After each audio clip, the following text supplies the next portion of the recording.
Le Point Bourse vous est présenté par Bourse Direct.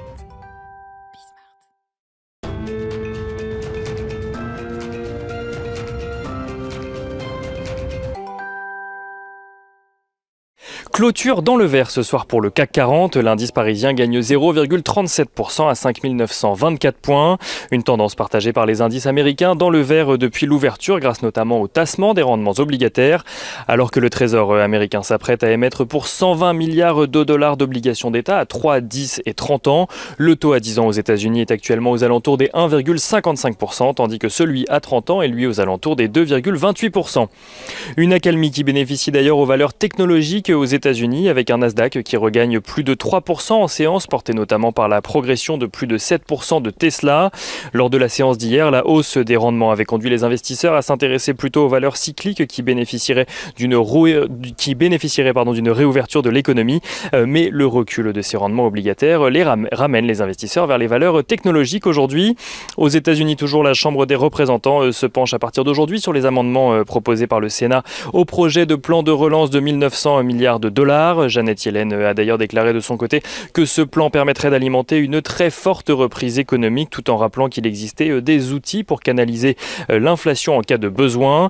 L'objectif du 14 mars est toujours d'actualité chez les démocrates. Ces derniers espèrent faire ratifier le plan de relance par Joe Biden avant la fin des aides aux Américains issus des plans de relance précédents. Du côté des statistiques qu'il fallait suivre aujourd'hui, l'OCDE anticipe un rebond de 5,6% de l'économie mondiale en 2021 ainsi qu'une croissance de 4% en 2022. Des perspectives économiques améliorées par rapport aux dernières prévisions de l'institution grâce notamment au déploiement de la vaccination dans de nombreux pays. En zone euro, le PIB s'est contracté de son côté de 0,7% au quatrième trimestre 2020, soit légèrement plus que ce qu'en attendaient les analystes. Au total, sur l'ensemble de l'année 2020, l'activité économique en zone euro recule de 6,6%. On notera également en Allemagne que les exportations surprennent et progressent plus que prévu. Celles-ci ressortent en hausse de 1,4% au mois de janvier. L'Allemagne qui a d'ailleurs généré un excédent brut commercial de 22,2 milliards d'euros au mois de janvier, soit près de 14 milliards d'euros de plus qu'au mois précédent. Et en France, on notera que la Banque de France estime que la croissance devrait être égale à 5% pour l'ensemble de l'année 2021. Du côté des valeurs à présent, Suez se déclare ouvert à discuter avec Veolia mais pose 4 conditions pour cela.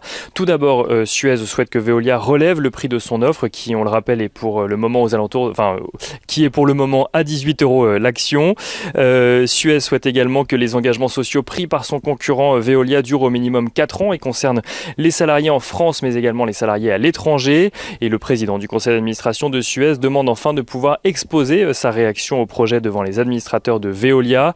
Veolia qui a annoncé hier faire parvenir dans la semaine une offre à Suez pour faire avancer les discussions, a réagi par la voix de son porte-parole annonçant que la nouvelle proposition en question ne concernerait pas le prix initialement proposé. Du côté des valeurs qu'il fallait suivre toujours aujourd'hui, on notera que Elis, le groupe de blanchisserie industrielle, annonce de son côté tabler sur une croissance organique de 3% environ en 2021.